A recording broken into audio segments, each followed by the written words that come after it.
बिस्मिल्लाहिर्रहमानिर्रहीम। अस्सलाम वालेकुम नाज़रीन, रावी न्यूज़ HD के साथ मैं हूं मोहम्मद रिजवान आजिज़।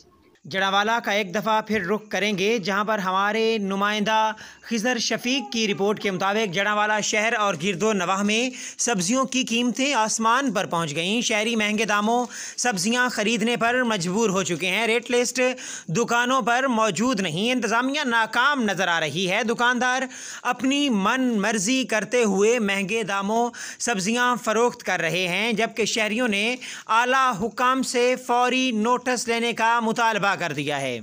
जड़ावाला से आपको अहम खबर से आगाह कर रहे हैं, जहां जड़ावाला शहर और गिरदो नवाह में सब्जियों की कीमतें आसमान पर पहुंच गई हैं और शहरी महंगे दामों सब्जियां खरीदने पर मजबूर हो चुके हैं।